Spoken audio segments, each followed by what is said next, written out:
8ನೇ ತರಗತಿಯ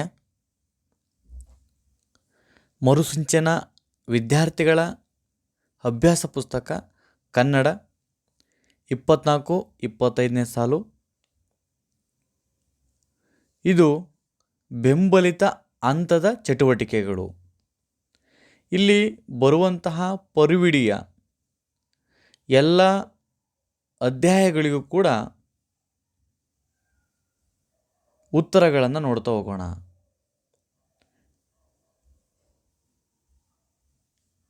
ಅಭಿವ್ಯಕ್ತಿ.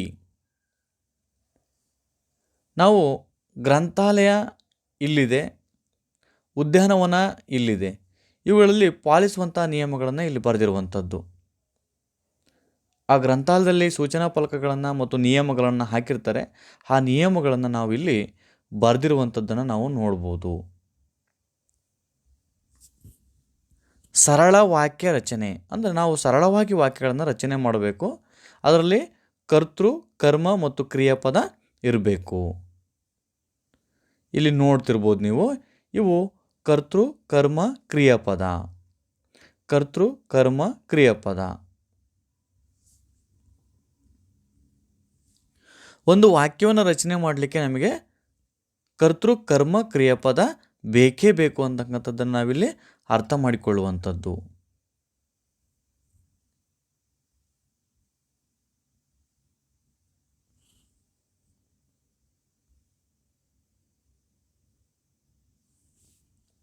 ಈ ವಾಕ್ಯದಲ್ಲಿ ಕರ್ತೃಪದ, ಕರ್ಮಪದ ಮತ್ತು ಕ್ರಿಯಾಪದವನ್ನು ಬರೆದಿರುವಂಥದ್ದು. ನೆಕ್ಸ್ಟ್ ಓದುವುದು. ನಾವು ಯಾವ ರೀತಿ ಓದಬೇಕು, ಈ ಲೇಖನ ಚಿಹ್ನೆಗಳನ್ನು ಗಮನಿಸ್ಕೊಳ್ತಾ ಓದುವಂತಹದ್ದನ್ನು ಕಲಿಯುವಂಥದ್ದು.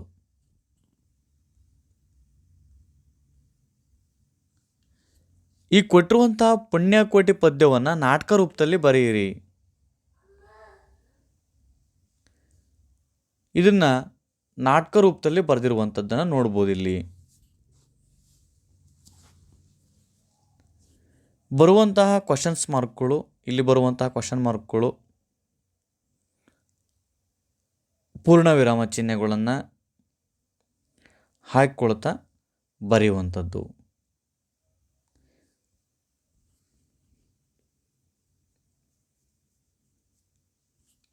ಇಲ್ಲೆಲ್ಲ ಅಲ್ಪ ವಿರಾಮ ಚಿಹ್ನೆಗಳು ಇರುವಂಥದ್ದು.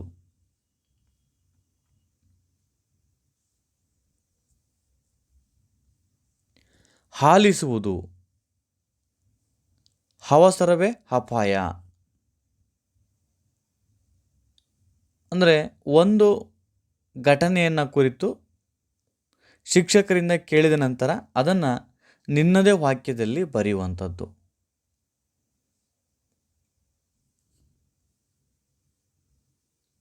ಇದನ್ನೇ ಬರೆಯಬೇಕು ಅಂತೇನಿಲ್ಲ. ಯಾವುದೇ ಆದರೂ ಒಂದು ಘಟನೆಯನ್ನು ನಿನಗೆ ಅನಿಸಿದ್ದನ್ನು ಇಲ್ಲಿ ಬರಿಬೋದು. ಇಲ್ಲಿ ಮನೆಯಿಂದ ಬೇಗ ಹೊರಡಿ ನಿಧಾನವಾಗಿ ಚಲಿಸಿ. ನಿಮ್ಮ ಜೀವನದಲ್ಲಿನ ಅನುಭವಗಳಲ್ಲಿ ಯಾವುದಾದ್ರೂ ಒಂದು ಘಟನೆಯನ್ನು ಸಂಕ್ಷಿಪ್ತವಾಗಿ ವಿವರಿಸಬೇಕು. ಇದು ಜೀವನದಲ್ಲಿ ನಡೆದಿರುವಂತಹ ಒಂದು ಸಂಕ್ಷಿಪ್ತ ಘಟನೆ. ಈ ಅನುಭವಗಳು ಇದೇ ಇರಬೇಕು ಅಂತೇನಿಲ್ಲ. ನಿಮ್ಮದೇ ಆದ ಯಾವುದಾದ್ರೂ ಒಂದು ಅನುಭವವನ್ನು ಇಲ್ಲಿ ನೀವು ಹಂಚ್ಕೊಳ್ಬೋದು.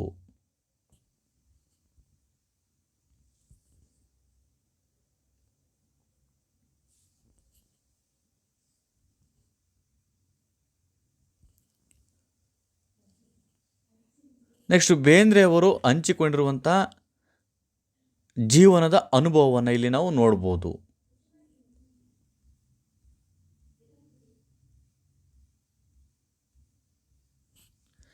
ತಾರ್ಕಿಕ ಚಿಂತನೆ. ಕೊಟ್ಟಿರುವಂತಹ ಕಥೆಯನ್ನು ಓದಿ ಪ್ರಶ್ನೆಗಳಿಗೆ ಉತ್ತರಿಸು. ಬಾಲ್ಯ ವಿವಾಹವನ್ನು ತಡೆದ ಭಾಮ್ರಿ ದೇವಿ, ಇವಳು ರಾಜಸ್ಥಾನದ ಓರ್ವ ಮಹಿಳೆ. ಈ ಗದ್ಯ ಭಾಗವನ್ನು ಓದ್ಕೊಂಡ್ಬಿಟ್ಟು ಕೆಳಗಿನ ಪ್ರಶ್ನೆಗಳಿಗೆ ಉತ್ತರಿಸಬೇಕು.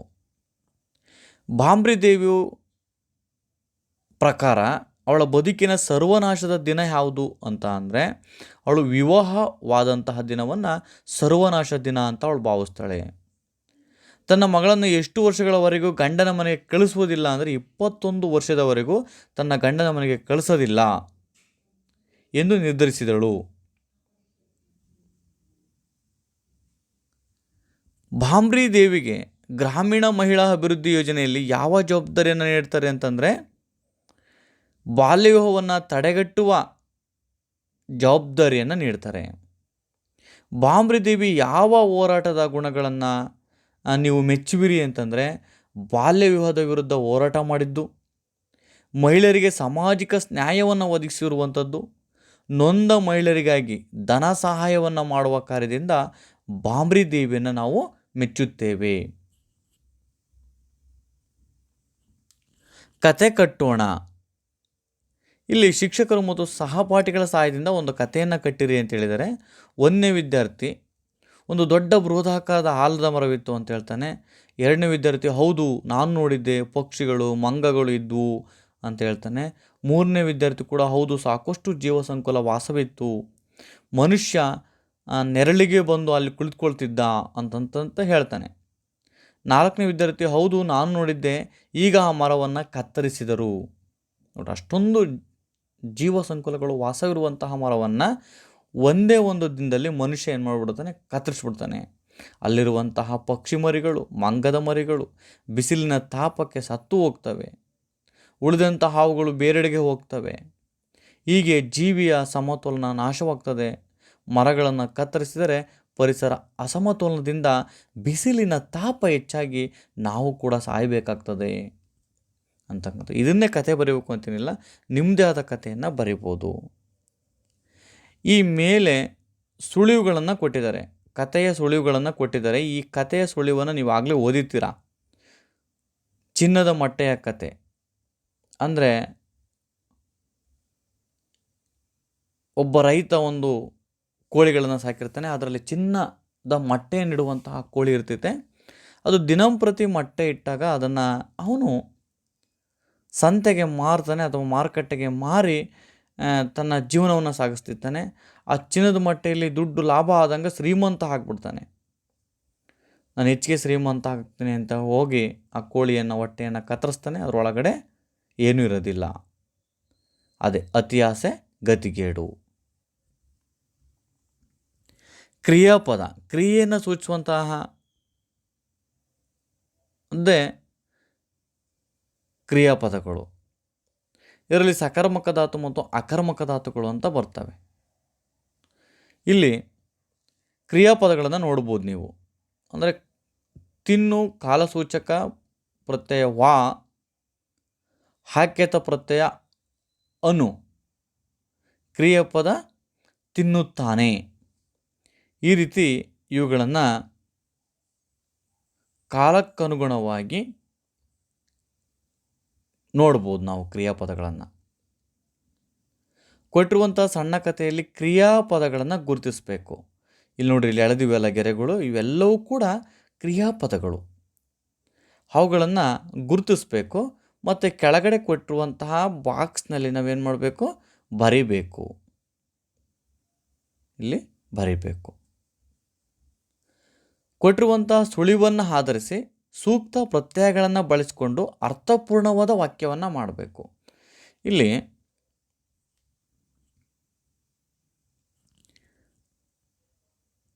ಗಣೇಶನು ವಿಮಾನವನ್ನು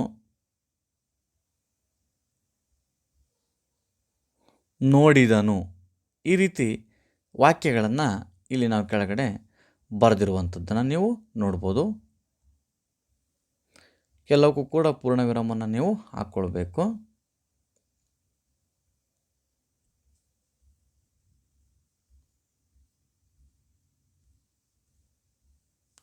ಇವು ಕಾಲಸೂಚಕ ಪ್ರತ್ಯಯ ಅಂತೇಳಿ. ನೋಡು ಅನ್ನೋ ಒಂದು ಪದವನ್ನು ನಾವು ಭೂತಕಾಲ, ವರ್ತಮಾನ ಕಾಲ ಮತ್ತು ಭವಿಷ್ಯತ್ ಕಾಲ, ಪುಲ್ಲಿಂಗ, ಸ್ತ್ರೀಲಿಂಗ ಮತ್ತು ನಪುಂಸಕಲಿಂಗ ಬಹುವಚನ ರೂಪದಲ್ಲಿ ನಾವು ಬರಿತಾ ಹೋಗಬೇಕು.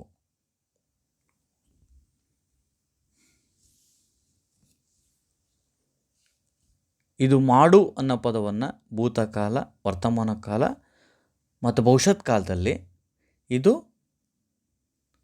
ಪುಲ್ಲಿಂಗ, ಸ್ತ್ರೀಲಿಂಗ, ನಪುಂಸಕಲಿಂಗ, ಬಹುವಚನ ಯಥಾಪ್ರಕಾರವಾಗಿ ಇವುಗಳನ್ನು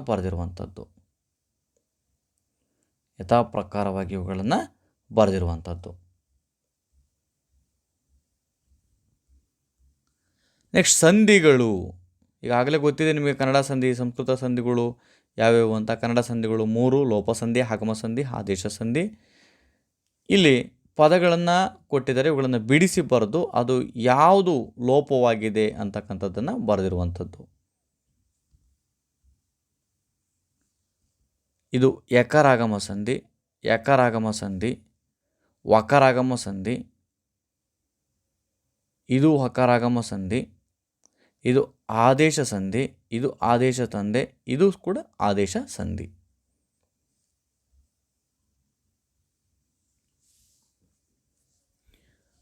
ಲೋಪಸಂಧಿ, ವಕರಾಗಮ ಸಂಧಿ, ಯಕರ್ ಆಗಮನ ಸಂಧಿ, ಆದೇಶ ಸಂಧಿ, ಆದೇಶ ಸಂಧಿ.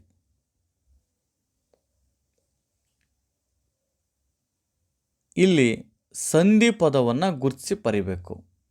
ಇಲ್ಲಿ ಬರೆದಿರುವಂಥದ್ದನ್ನು ನೀವು ನೋಡಬೇಕು. ಸಮಾಸಗಳು.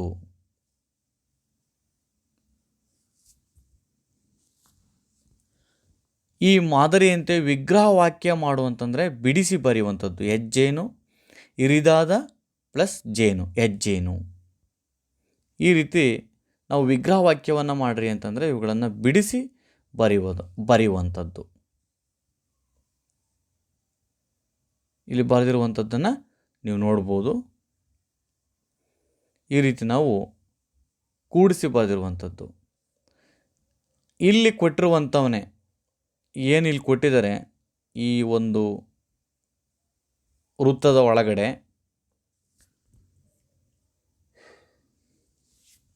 ಅದರಲ್ಲಿ ತತ್ಪುರುಷ ಸಮಾಸಕ್ಕೆ ಬರುವಂಥವು, ಕರ್ಮಧಾರೆ ಸಮಾಸಕ್ಕೆ ಬರುವಂಥವು ಮತ್ತು ದ್ವಿಗು ಸಮಾಸಕ್ಕೆ ಬರುವಂತಹ ಪದಗಳನ್ನು ಬರೆದಿರುವಂಥದ್ದು. ವಿಭಕ್ತಿ ಪ್ರತ್ಯಯಗಳು ಈಗಾಗಲೇ ನಿಮಗೆ ಗೊತ್ತಿದೆ. ಹೂ, ಹಣ್ಣು, ಹಿಂದ, ಗೆ, ದೆಸೆಯಿಂದ, ಹಲ್ಲಿ ಅಂತ ಒಟ್ಟು 7 ವಿಭಕ್ತಿ ಪ್ರತ್ಯಯಗಳನ್ನು ನೋಡಿರುವಂಥದ್ದು.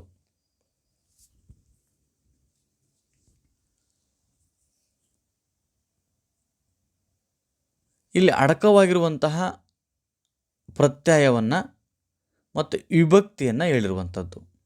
ಇದು ಪ್ರತ್ಯಯ, ಇದು ವಿಭಕ್ತಿ.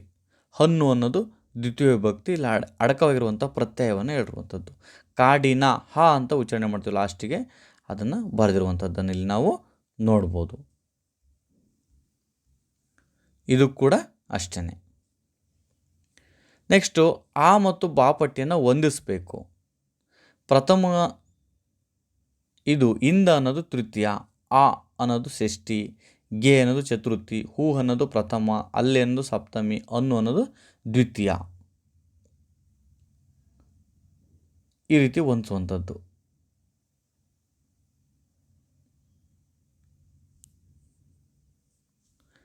ಅಲ್ಲಿ ಅನ್ನೋದು ಸಪ್ತಮಿ.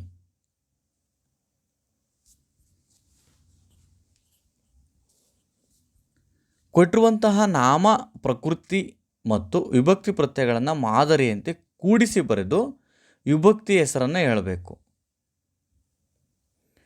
ಇಲ್ಲಿ ಕೂಡಿಸಿ ಬರೆದಿರುವಂಥದ್ದು ಬಂದಿರುವಂತಹ ವಿಭಕ್ತಿ ಪ್ರತ್ಯಯದ ಹೆಸರನ್ನು ಹೇಳಿರುವಂಥದ್ದು. ನಾಮ ಪ್ರಕೃತಿಗೆ ಮಾದರಿಯಂತೆ ವಿಭಕ್ತಿ ಪ್ರತ್ಯಯಗಳನ್ನು ಬಳಸಿ ವಾಕ್ಯಗಳನ್ನು ರಚನೆ ಮಾಡಬೇಕು. ಇಲ್ಲಿ ಉದಾಹರಣೆಗೆ ಮರ ಕೊಟ್ಟಿದ್ದಾರೆ, ಮರವನ್ನು ಬಳಸಿ ಅವರು ವಾಕ್ಯ ರಚನೆಯನ್ನು ಮಾಡಿದ್ದಾರೆ. ಅದೇ ರೀತಿ ನಾವು ಕುದುರೆಯನ್ನು ಬಳಸಿ ನಮ್ಮಲ್ಲಿ ಏನು 7 ವಿಭಕ್ತಿ ಪ್ರತ್ಯಯಗಳಿದ್ದಾವೆ ಅವುಗಳಿಗೆ ಹಾಕಿರುವಂಥದ್ದು. ಇಲ್ಲಿ ಕುದುರೆಯು ಅಂತಿದೆಯಲ್ಲ, ಹೂ ಅಂತಕ್ಕಂಥದ್ದು, ಕುದುರೆಗಳನ್ನು ಅನ್ನು ಅಂತಕ್ಕಂಥದ್ದು, ಕುದುರೆದಿಂದ ಕುದುರೆಗೆ ಗೆ ಅಂತಕ್ಕಂಥದ್ದು, ಇಂದ ಅಂತಕ್ಕಂಥದ್ದು, ಕುದುರೆಗೆ ಗೆ ಅಂತಕ್ಕಂಥದ್ದು, ದೆಸೆಯಿಂದ ಅಂತಕ್ಕಂಥದ್ದು, ಕುದುರೆಗಳು ಅಂತಕ್ಕಂಥದ್ದು, ಮತ್ತು ಕುದುರೆ ಎಲ್ಲಿ, ಈ ರೀತಿ ನಾವು ವಿಭಕ್ತಿ ಪ್ರತ್ಯಯಗಳನ್ನು ಗುರುತಿರುವಂಥದ್ದನ್ನು ನೋಡ್ಬೋದು. ಲೇಖನ ಚಿಹ್ನೆಗಳು ನಮ್ಮ ಕನ್ನಡ ಭಾಷೆಗೆ ಶೋಭಾ ಅಂತ ತರುವಂಥವು ಲೇಖನ ಚಿಹ್ನೆಗಳು. ಆ ಪಟ್ಟಿ ಮತ್ತು ಬಾ ಪಟ್ಟಿಯನ್ನು ಹೊಂದಿಸಬೇಕು. ಇದು ಉದ್ಧರಣ ಚಿಹ್ನೆ, ಪೂರ್ಣವಿರಾಮ ಚಿಹ್ನೆ, ಭಾವಸೂಚಕ ಚಿಹ್ನೆ, ವಾಕ್ಯಮೇಷ್ಟಿ ಚಿಹ್ನೆ, ವಿವರಣಾತ್ಮಕ ಚಿಹ್ನೆ, ಅಲ್ಪವಿರಾಮ ಚಿಹ್ನೆ. ಇಲ್ಲಿ ವಾಕ್ಯಗಳನ್ನು ನೋಡ್ಕೊಂಡು ಬರೆದ್ಬಿಟ್ಟು ಅವಕ್ಕೆ ನಾವು ಲೇಖನ ಚಿಹ್ನೆಗಳನ್ನು ಹಾಕಬೇಕು. ಇದು ಪೂರ್ಣವಿರಾಮ ಚಿಹ್ನೆ, ಇದು ಭಾವಸೂಚಕ ಚಿಹ್ನೆ, ಇಲ್ಲಿ ಪೂರ್ಣವಿರಾಮ ಚಿಹ್ನೆ, ಇಲ್ಲಿ ಅಲ್ಪವಿರಾಮ ಚಿಹ್ನೆಯನ್ನು ಹಾಕಿರುವಂಥದ್ದು. ಯಥಾರೀತಿ ವಾಕ್ಯವನ್ನು ಬರೆದು ಈ ಚಿಹ್ನೆಗಳನ್ನು ಹಾಕಬೇಕು. ಪೂರ್ಣವಿರಾಮ ಚಿಹ್ನೆ, ಇದು ಪ್ರಶ್ನಾರ್ಥಕ ಚಿಹ್ನೆ, ಪೂರ್ಣವಿರಾಮ ಚಿಹ್ನೆ, ಈ ರೀತಿ ಚಿಹ್ನೆಗಳನ್ನು ನಾವು ಹಾಕಬೇಕು. ಇಲ್ಲಿ ಬಳಸಿರುವಂತಹ ಚಿಹ್ನೆಯ ಲೇಖನ ಚಿಹ್ನೆಯನ್ನು ಯಾವುದು ಬಳಸಿದರೆ ಹೆಸರನ್ನು ಬರೀಬೇಕು, ಆ ಚಿಹ್ನೆಯನ್ನು ಬರೀಬೇಕು. ಇಲ್ಲಿ ಬಳಸಿರುವಂತಹ ಏನು ಬಳಸಿದರೆ ಆ ಚಿಹ್ನೆಯ ಹೆಸರನ್ನು ಬರೀಬೇಕು ಮತ್ತು ಆ ಚಿಹ್ನೆಯನ್ನು ಕೂಡ ನಾವು ಹಾಕಬೇಕು. ಇದು ಉದ್ಧರಣ ಚಿಹ್ನೆ, ಪೂರ್ಣವಿರಾಮ ಚಿಹ್ನೆ, ಭಾವಸೂಚಕ ಚಿಹ್ನೆ, ಇವೆಲ್ಲವನ್ನು ಕೂಡ ನಾವು ಈ ವಾಕ್ಯವೊಂದರಲ್ಲಿ ಬಳಸಿರುವಂತಹದ್ದನ್ನು ನೋಡಿ ಇಲ್ಲಿಗೆ ಬರೆದಿರುವಂಥದ್ದು. ಇದು ಅರ್ಧ ವಿರಾಮ ಚಿಹ್ನೆ, ಇದು ಪೂರ್ಣವಿರಾಮ ಚಿಹ್ನೆ. ಈ ರೀತಿ ನೀವು ಕೂಡ ಚಿಹ್ನೆಗಳ ಕಲ್ಪನೆ ಬರಲಿಕ್ಕೆ ಇದು ಅತ್ಯುತ್ತಮವಾದ ಚಟುವಟಿಕೆ ಆಗಿದೆ. ದುರುಕ್ತಿ ಮತ್ತು ಜೋಡು ನುಡಿ, ಇವಕ್ಕೆರಡಕ್ಕೂ ವ್ಯತ್ಯಾಸವನ್ನು ನಾವು ತಿಳ್ಕೋಬೇಕು.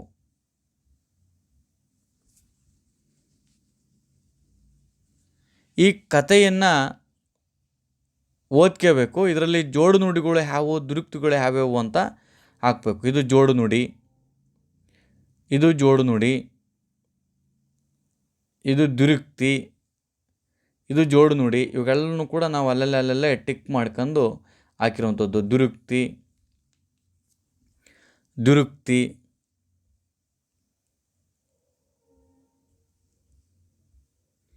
ಇಲ್ಲಿ ನೋಡ್ಬೋದು. ಇವು ದುರುಕ್ತಿಗಳು.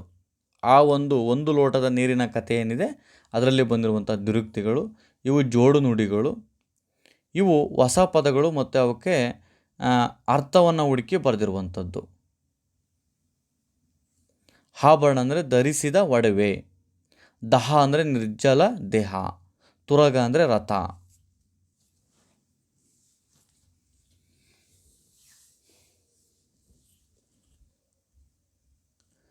ಅರ್ಥ ವ್ಯತ್ಯಾಸ, ಧ್ವನಿ ಸಾಮ್ಯತೆ ಅಂದರೆ ಉಚ್ಚಾರಣೆ ಒಂದೇ ಇರ್ತೈತೆ, ಅದರ ವ್ಯತ್ಯಾಸ ಬೇರೆ ಬೇರೆ ಇರ್ತೈತೆ. ಈಗ ಧನ ಅಂತ ಹೇಳ್ತೀವಿ, ಧನ ಅಂತ ಹೇಳ್ತೀವಿ ಅಂದರೆ ಒಂದೇ ಉಚ್ಚಾರಣೆಯಲ್ಲಿ ಧ್ವನಿ ಸಾಮ್ಯತೆ ಇರ್ತೈತೆ, ಅರ್ಥ ವ್ಯತ್ಯಾಸ ಇರ್ತಕ್ಕಂಥದ್ದನ್ನು ಇಲ್ಲಿ ನಾವು ಅವನ್ನ ವಾಕ್ಯ ರೂಪದಲ್ಲಿ ಬರೆದಿರುವಂಥದ್ದನ್ನು ನೋಡ್ಬೋದು.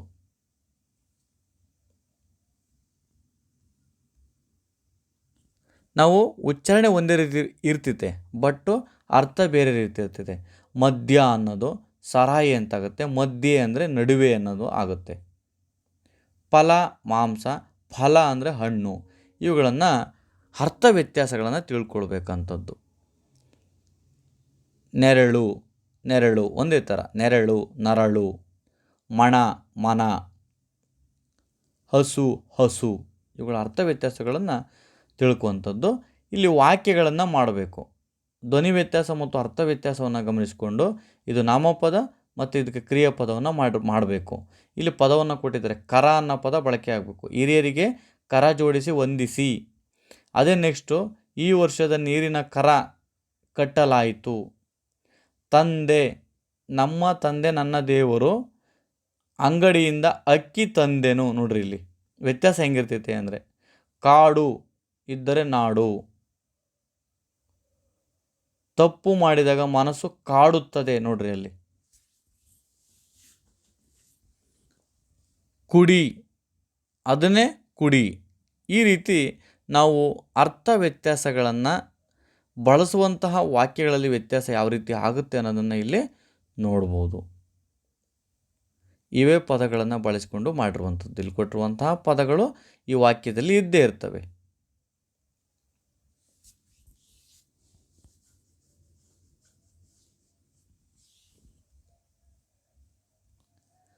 ತತ್ಸಮ ತದ್ಭವ.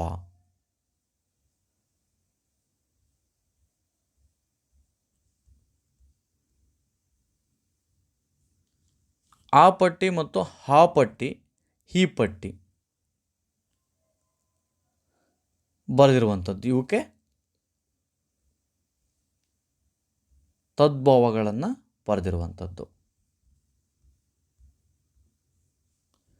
ಇವೆಲ್ಲವಕ್ಕೂ ಕೂಡ ತದ್ಭವಗಳು.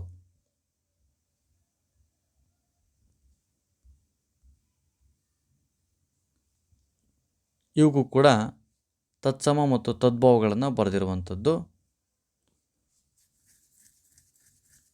ಇವೆಲ್ಲಿ ಹುಡುಕಿವೆ ಅಂದರೆ ಈ ಕೋಷ್ಟಕದಲ್ಲಿ ಹುಡುಕಿ ಇಲ್ಲಿಗೆ ಬರೆದಿರುವಂಥದ್ದು.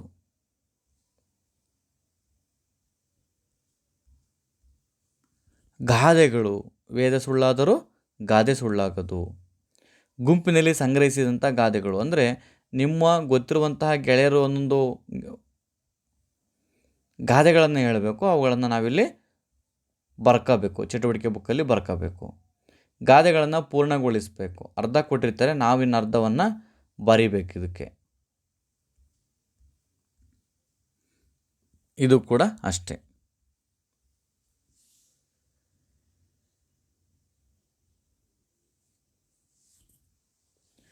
ನಾವು ಹಾಡುವ ಮಾತುಗಳು ಹೇಗಿರಬೇಕು? ಮುತ್ತಿನಂತಿರಬೇಕು. ನಾವು ಕೆಲಸ ಮಾಡಿದರೆ ಏನಾಗ್ತದೆ? ಕೈ ಕೆಸರಾಗ್ತದೆ, ಬಾಯಿ ಮೊಸರು. ನಮ್ಮ ಗುಣ ನಡತೆ ಹೇಗಿರಬೇಕು? ಶುದ್ಧವಾಗಿರಬೇಕು. ತುಂಬ ಆಸೆ ಪಟ್ಟರೆ ಏನಾಗ್ತದೆ? ಅತಿ ಆಸೆ ಗತಿಗೇಡು. ಅಂದರೆ ಗಾದೆ ಮಾತುಗಳನ್ನು ಸತ್ಯಕ್ಕೆ ಸಾವಿಲ್ಲ, ಸುಳ್ಳಿಗೆ ಸುಖವಿಲ್ಲ. ಗಾದೆಗಳನ್ನು ಸಂದರ್ಭೋಚಿತವಾಗಿ ಬಳಸಿ. ಹಾಸಿಗೆ ಇದ್ದಷ್ಟು ಕಾಲು ಚಾಚು. ಇದಕ್ಕೆ ಸಂಬಂಧಪಟ್ಟಂತಹ ಗಾದೆಯನ್ನು ನಮ್ಮ ನಿತ್ಯ ಜೀವನದಲ್ಲಿ ನಾವು ಯಾವ ರೀತಿ ಇದನ್ನು ಬಳಕೆಯನ್ನು ಮಾಡ್ಕೋಬೇಕು, ಇದರ ಅರ್ಥ ಏನು ಅನ್ನೋದನ್ನು ಇಲ್ಲಿ ನಾವು ಬರೆದಿರುವಂಥದ್ದು.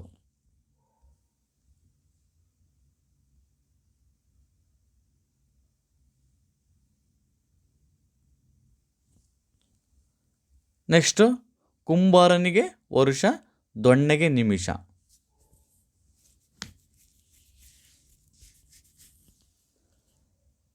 ಈ ಗಾದೆಯನ್ನು ಕುರಿತು ಬರೆದಿರುವಂಥದ್ದು.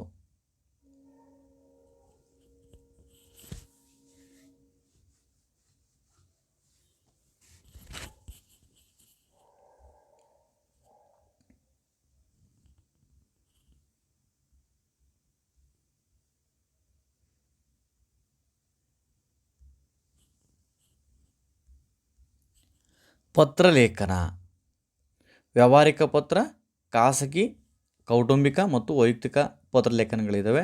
ವ್ಯಾವಹಾರಿಕ ಪತ್ರಕ್ಕೆ ಬಂದರೆ ಇಲ್ಲಿ ಒಂದು ಉದಾಹರಣೆಯನ್ನು ಕೊಟ್ಟಿದ್ದಾರೆ. ಇವರಿಂದ ಅಂದರೆ ನಾವು ಬರಿತಿರುವಂಥವರು, ಇವರಿಗೆ ಯಾರಿಗೆ ಬರಿತೀವಿ ಅನ್ನೋದನ್ನು ಹಾಕುವಂಥದ್ದು. ಇವರಿಂದ ಅಂದರೆ ಇಲ್ಲಿ ನಿಮ್ಮನ್ನು ಮೈಸೂರು ಜಿಲ್ಲೆಯ HD ಕೋಟೆಯ ತಾಲೂಕಿನ ಮಳ್ಳೂರು ಸರ್ಕಾರಿ ಪ್ರೌಢಶಾಲೆಯ ಪ್ರಣೇತ ಅಂತ ತಿಳ್ಕೋಬೇಕು. ನೀವು ಯಾರಿಗೆ ಬರೀಬೇಕು? ಗ್ರಾಮ ಪಂಚಾಯಿತಿ ಅಧ್ಯಕ್ಷರಿಗೆ ಏನಂತ ಬರೀಬೇಕು? ಶುದ್ಧ ಕುಡಿಯುವ ನೀರಿನ ಘಟಕವನ್ನು ಸ್ಥಾಪಿಸುವ ಬಗ್ಗೆ ಅಂತ ಬರೀಬೇಕು. ಇವರಿಂದ ಯಾರು? ಇವರು ಅಂದರೆ ನಾನು ಬರಿತಿದ್ದೀನಿ ಅಂತ. ಯಾರಿಗೆ? ಇವರಿಗೆ. ಮಾನ್ಯ ಅಧ್ಯಕ್ಷರು, ಮಳ್ಳೂರು ಗ್ರಾಮ ಪಂಚಾಯಿತಿ, HD ಕೋಟೆ, ಮೈಸೂರು. ಇದು ಇನ್ಯಾಕೆ ಈ ಚಟುವಟಿಕೆಯನ್ನು ಇಷ್ಟಕ್ಕಂದು ಇಟ್ಟಿದ್ದಾರೆ ಅಂದರೆ ಇದಕ್ಕೆ ನಿಮಗೆ 2 ಅಂಕ ಇರ್ತೈತೆ ಪರೀಕ್ಷೆಯಲ್ಲಿ. ಇಷ್ಟನ್ನು ಇವರಿಂದ ಮತ್ತು ಇವರಿಗೆ ಅಂತ ಬಂದರೆ ನಿಮಗೆ 2 ಅಂಕ ಸಿಗುವಂಥದ್ದು. ಹಾಗಾಗಿ ಇವರಿಂದ ಇವರಿಗೆ ಈ ಕ್ವಶನನ್ನು ನೀಟಾಗಿ ಓದ್ಕೋಬೇಕು. ಇಲ್ಲಿ ಇವರಿಂದ ಇವರಿಗೆ ಬರೆಯುವಂಥದ್ದು.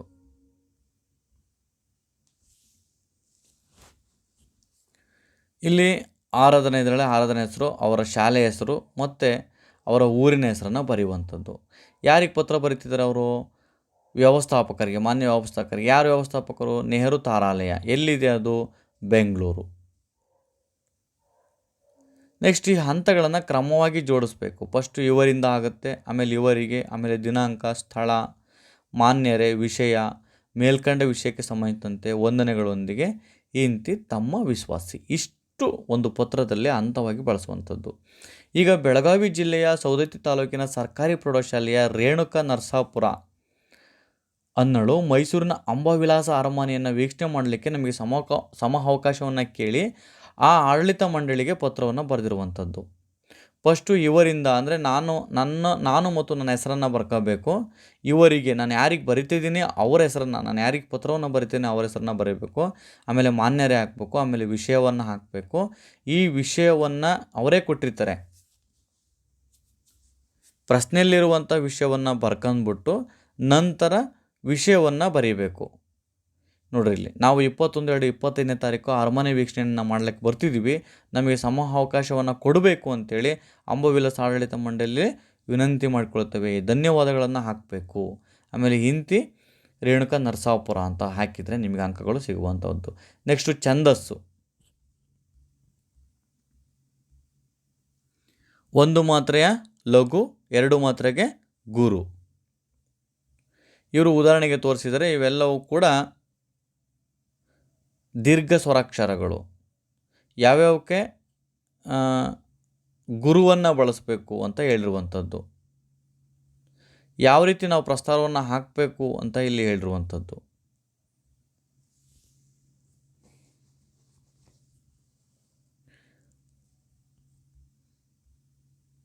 ವ್ಯಂಜನಾಕ್ಷರಕ್ಕೆ ಗುರುವನ್ನಾಗಲಿ ಲಘುವನ್ನಾಗಲಿ ಗುರುತಿಸಬಾರ್ದು. ವ್ಯಂಜನಾಕ್ಷರಕ್ಕೆ ಲಘುವನ್ನಾಗಲಿ ಗುರುವನ್ನಾಗಲಿ ಗುರುತಿಸಬಾರ್ದು ಅಂತ.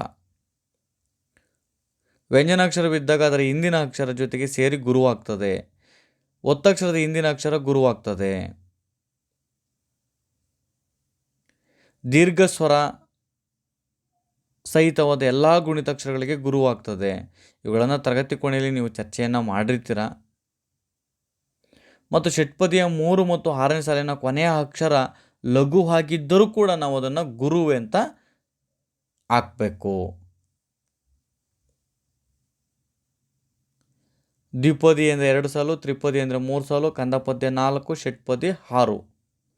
ಇಲ್ಲಿ ಪ್ರಸ್ತಾರವನ್ನು ಹಾಕಿರುವುದನ್ನು ನೋಡ್ಬೋದಿಲ್ಲಿ. ನೀವು ಕೂಡ ನೀವು ಮುದ್ದಾಗಿ ಈ ಚಟುವಟಿಕೆಗೆ ಪುಸ್ತಕಕ್ಕೆ ಬರೆದುಕೊಳ್ಬೇಕು.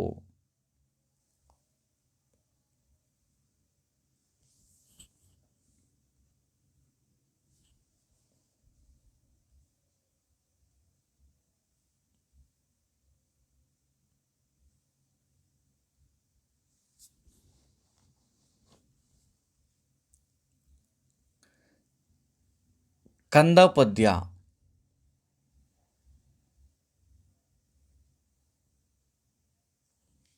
ಇದು 12 ಮಾತ್ರೆ, 20 ಮಾತ್ರೆ, 12 ಮಾತ್ರೆ, 20 ಮಾತ್ರೆ. ಇವನ್ನ ನೀವು ವ್ಯವಸ್ಥಿತವಾಗಿ ಹಾಕ್ಕೊಳ್ಬೇಕು. ಮತ್ತು ಈ ಲೈನನ್ನು ಕೂಡ ನೀಟಾಗಿ ಎಳ್ಕೋಬೇಕು.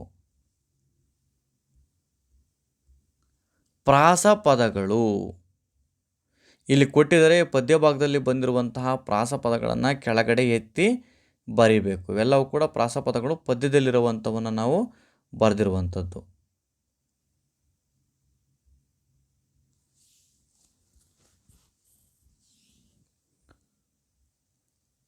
ನೆಕ್ಸ್ಟು 2 ಅಕ್ಷರಕ್ಕೆ ಸಂಬಂಧಪಟ್ಟಂತಹ ಪ್ರಾಸಪದಗಳು, 3 ಅಕ್ಷರಕ್ಕೆ ಸಂಬಂಧಪಟ್ಟಂಥ ಪ್ರಾಸಪದಗಳು, 4 ಅಕ್ಷರಕ್ಕೆ ಸಂಬಂಧಪಟ್ಟವು ಮತ್ತು 5 ಅಕ್ಷರಕ್ಕೆ ಸಂಬಂಧಪಟ್ಟಂಥ ಪ್ರಾಸಪದಗಳು.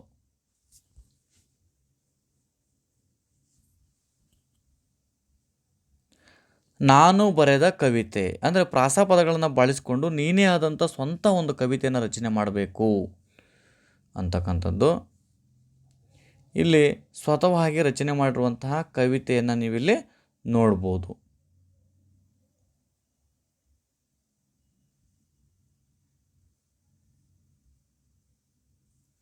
ಅಲಂಕಾರ. ಒಟ್ಟು ಅಲಂಕಾರಗಳು ಉಪಮಾಲಂಕಾರ, ರೂಪಕಾಲಂಕಾರ, ದೃಷ್ಟಾಂತ ಅಲಂಕಾರ, ಅರ್ಥಾಂತರ ಅಲಂಕಾರ, ಉತ್ಪ್ರೇಕ್ಷೆ ಅಲಂಕಾರ, ಶ್ಲೇಷ ಅಲಂಕಾರಗಳು ಅಂತಿರುವಂಥದ್ದು. ಅತಿ ಹೆಚ್ಚು ನಿಮಗೆ ಕೇಳುವಂಥದ್ದು ಉಪಮಾಲಂಕಾರವನ್ನು ಕೇಳ್ತಾರೆ.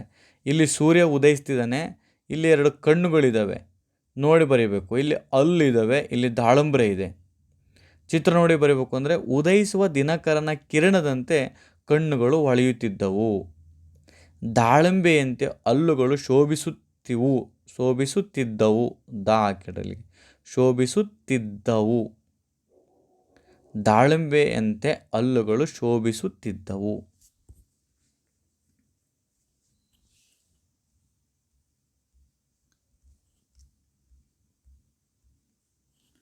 ಭೀಮ ದುರ್ಯೋಧನರು ಮದಗಜಗಳಂತೆ ಹೋರಾಡಿದರು. ಇಲ್ಲಿ ಹೋಲಿಸಿಕೊಳ್ಳುತ್ತಿರುವಂತಹ ಪದ ಭೀಮ ದುರ್ಯೋಧನ. ಇಲ್ಲಿ ಉಪಮೇಯ ಅಂದರೆ ವರ್ಣನೆ ಮಾಡ್ತಿರುವಂಥದ್ದು ನೋಡ್ಬೋದು ನಾವು. ಇಲ್ಲಿ ಮದಗಜಕ್ಕೆ ಹೋಲಿಸಲಾಗಿದೆ. ಇವನ್ನ ಭೀಮ ದುರ್ಯೋಧನ ಮದ ಗಜಗಳಿಗೆ ಹೋಲಿಸಲಾಗಿರುವಂಥದ್ದು. ಇದರಲ್ಲಿ ಉಪಮೇಯ ಅಥವಾ ಸಮಾನ ಧರ್ಮ ಅಂದ್ರೇನು? ಹೋರಾಟ. ಸಂಬಂಧ ಕಲ್ಪಿಸುವಂತಹ ಪದ ಯಾವುದು? ಅಂತೆ ಅಂದರೆ ಸಾಮಾನ್ಯ ಧರ್ಮ. ಉಪಮಾನಕ್ಕೂ ಇರುವ ಕಲ್ಪಿಸುವಂತಹ ಪದ ಇದನ್ನೇ ನಾವು ಉಪಮವಾಚಕ. ಇದೇನು? ಉಪಮವಾಚಕ. ಇಲ್ಲಿ ಉಪಮೇಯ ಭೀಮ ದುರ್ಯೋಧನನು ಅಂತಿರಕ್ಕಂಥದ್ದು. ಉಪಮಾನ ಮದಗಜ. ಹೋರಾಟ ಸಮಾನ ಧರ್ಮ. ನೆಕ್ಸ್ಟ್, ಮಗುವಿನ ಮುಖವು ಚಂದ್ರನಂತೆ ಹೊಳೆಯುತ್ತದೆ. ಇಲ್ಲಿ ಹೋಲಿಸಿಕೊಳ್ಳುವ ಪದ ಮಗುವಿನ ಮುಖ. ಇದನ್ನು ನಾವು ಉಪಮೇಯ ಅಂತ ಕರಿತೀವಿ. ಯಾರಿಗೆ ಹೋಲಿಸಲಾಗಿದೆ? ಚಂದ್ರನಿಗೆ ಹೋಲಿಸಲಾಗಿದೆ. ಅದನ್ನು ಉಪಮಾನ ಅಂತ ಕರಿತೀವಿ. ಇವೆರಡರ ಸಾಮಾನ್ಯ ಲಕ್ಷಣವನ್ನು ನಾವೇನಂತ ಕರಿತೀವಿ? ಸಮಾನ ಧರ್ಮ. ಮನೋಹರ ಇಲ್ಲಿದೆಯಲ್ಲ, ಮನೋಹರ. ಇವೆರಡಕ್ಕೂ ಸಂಬಂಧವನ್ನು ಕಲಿಸುವಂಥದ್ದು ಉಪಮವಾಚಕ. ಯಾವುದು? ಅಂತೆ ಅಂತಕ್ಕಂಥದ್ದು. ಇಲ್ಲಿ ಉಪಮೇಯ, ಉಪಮಾನ, ಸಮಾನ ಧರ್ಮ ಇವುಗಳನ್ನು ನಾವು ವಿಂಗಡಿಸಿ ಬರಲಿಕ್ಕೆ ಪರೀಕ್ಷೆಗಳಲ್ಲಿ ಕೇಳುವಂಥದ್ದು. ಶಾಂತಲೆ ನವಿಲಂತೆ ನರ್ತಿಸುತ್ತಿದ್ದಳು. ಇದರಲ್ಲಿ ಶಾಂತಲೆ ಅನ್ನೋದು ಉಪಮೇಯ, ನವಿಲು ಅನ್ನೋದು ಅಂತೆ ಇಂದಿರುವಂಥದ್ದೇ ನವಿಲೇನಿದೆ ಅದು ಉಪಮಾನ, ಹಂತೆ ಉಪಮವಾಚಕ, ಸಮಾನ ಧರ್ಮ ನರ್ತನ. ಈ ರೀತಿ ನಾವು ಎಲ್ಲವನ್ನೂ ಕೂಡ ಬರಿಬೇಕು.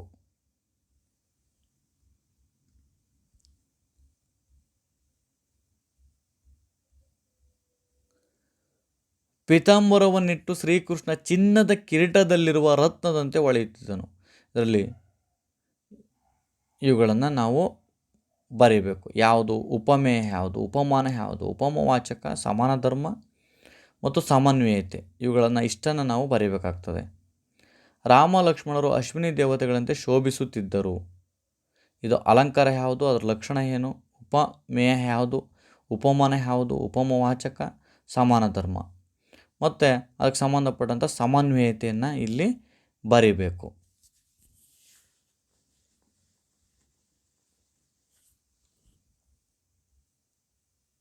ನೆಕ್ಸ್ಟ್, ಗೀಜಗನ ಗೂಡು ತೊಟ್ಟಿಲಿನಂತೆ ತೂಗಾಡುತ್ತಿದ್ದವು.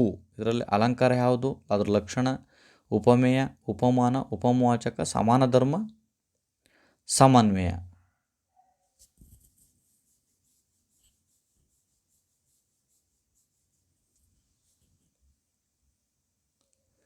ರಾಮನು ಕಂಡ ಮಾಯಾಮೃಗದ ಕಣ್ಣುಗಳು ವಜ್ರದಂತೆ ಹೊಳೆಯುತ್ತಿದ್ದವು. ಅಲಂಕಾರ, ಅದರ ಲಕ್ಷಣ ಉಪಮೇಯ, ಉಪಮಾನ, ಉಪಮವಾಚಕ, ಸಮಾನ ಧರ್ಮ. ನೆಕ್ಸ್ಟು ಸಮನ್ವಯತೆ.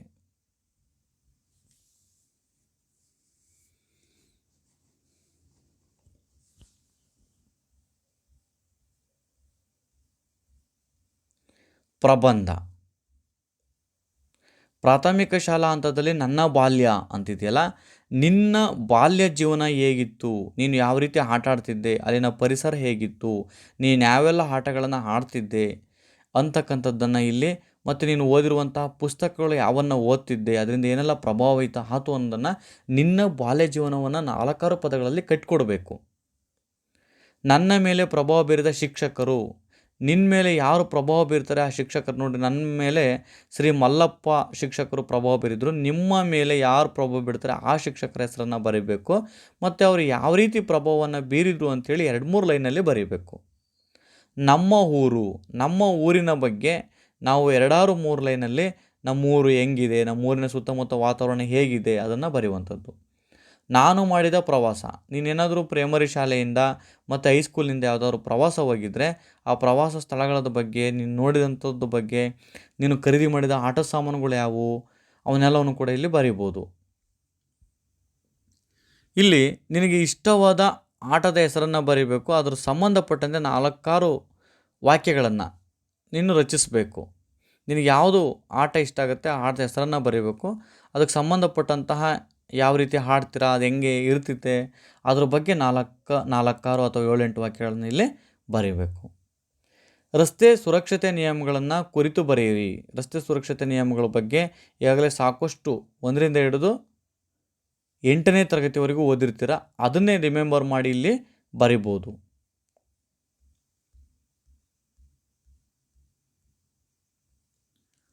ಗ್ರಂಥಾಲಯದ ಮಹತ್ವವನ್ನು ಕುರಿತು ಬರೆಯಿರಿ. ಇಲ್ಲಿ ಸುಳಿವನ್ನು ಕೊಟ್ಟಿದ್ದಾರೆ. ಸುಳಿವನ್ನು ಆಧರಿಸಿ ನೀವೇನು ಮಾಡಬೇಕು, ಗ್ರಂಥಾಲಯದ ಬಗ್ಗೆ ಒಂದು ಪ್ರಬಂಧವನ್ನು, ಅದರ ಮಹತ್ವವನ್ನು ನಾವಿಲ್ಲಿ ಬರೀಬೇಕು.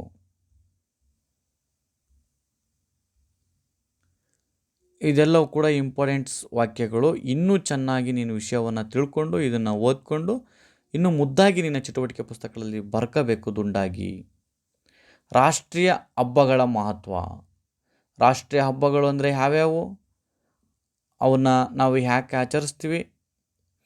ಜನವರಿ 26 ಗಣರಾಜ್ಯೋತ್ಸವ, ಗಾಂಧಿ ಜಯಂತಿ ಅಕ್ಟೋಬರ್ 2 ಮತ್ತು ಆಗಸ್ಟ್ 15ರಂದು ಸ್ವಾತಂತ್ರ್ಯ ದಿನಾಚರಣೆ. ಇವು ನಮ್ಮ 3 ರಾಷ್ಟ್ರೀಯ ಹಬ್ಬಗಳು. ಇವುಗಳ ಬಗ್ಗೆ ನಾವು ಬರೆದಿರುವಂಥದ್ದು.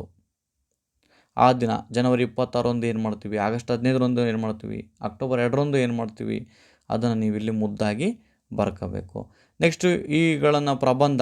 ಜಲ ಸಂರಕ್ಷಣೆ. ನಾವು ನೀರು ಅತ್ಯಮೂಲ್ಯವಾದ ಸಂಪತ್ತು. ಅದನ್ನು ನಮಗೆ ಪ್ರತಿನಿತ್ಯ ನೀರಿಲ್ಲ ಅಂದರೆ ಜೀವನ ಮಾಡೋಕ್ಕಾಗೋದೇ ಇಲ್ಲ. ಅದನ್ನು ಯಾವ ರೀತಿ ಸಂರಕ್ಷಣೆಯನ್ನು ಮಾಡಿಕೊಳ್ಬೇಕು ಮತ್ತು ಅದನ್ನು ಸಂಗ್ರಹಿಸಬೇಕು ಅಂತಕ್ಕಂಥದ್ರ ಬಗ್ಗೆ 4-6 ಲೈನನ್ನು ಇಲ್ಲಿ ಬರೆದಿರುವಂಥದ್ದು. ನೀನು ಇನ್ನೂ ವಿಶೇಷವಾಗಿ ಇದ್ರ ಬಗ್ಗೆ ಮಾಹಿತಿ ಇದ್ದರೆ ಬರ್ಕೋಬೇಕಾಗ್ತದೆ. ನೆಕ್ಸ್ಟು ಬಾಲ ಕಾರ್ಮಿಕ ಪದ್ಧತಿ. ಇಲ್ಲಿ ನಿಮಗಾಗಲೇ ಗೊತ್ತಿದೆ, 16 ವರ್ಷದ ಒಳಗಿನ ಮಕ್ಕಳು ಯಾರೆಲ್ಲ ಕೃಷಿ ವಲಯ ಇರ್ಬೋದು, ಕೈಗಾರಿಕಾ ವಲಯ ಇರ್ಬೋದು, ಹೋಟ್ಲುಗಳಿರ್ಬೋದು, ಎಲ್ಲೆಲ್ಲಿ ದುಡಿಸ್ಕೊಳ್ತಾರೆ ಅವರೆಲ್ಲರೂ ಕೂಡ ಬಾಲ ಕಾರ್ಮಿಕರು ಅಂತ ಕರಿತೀವಿ. ಅದಕ್ಕೆ ಈಗಾಗಲೇ ಭಾಳಷ್ಟು ಕಾನೂನುಗಳನ್ನು ನಮ್ಮ ಸರ್ಕಾರ ಕೈಗೊಂಡಿದೆ. ಆ ಕಾನೂನು ಅಡಿಗಳಲ್ಲಿ ಏನಾದರೂ ಬಿದ್ದರೆ ಅವರಿಗೆ ಜೈಲು ಆಗೋ ಕೂಡ ಸಾಧ್ಯತೆ ಇರ್ತೈತಿ. ಯಾರು ಆ ಮಾಲೀಕರಿರ್ತಾರೆ ಅವರಿಗೂ ಕೂಡ ಜೈಲಾಗುತ್ತೆ. ಮತ್ತು ಆ ಮಗುವನ್ನು ಮುಖ್ಯವಾಹಿನಿಗೆ ತರಲಿಕ್ಕೆ ಭಾಳಷ್ಟು ಸರ್ಕಾರ ಪ್ರಯತ್ನನ ಮಾಡ್ತದೆ.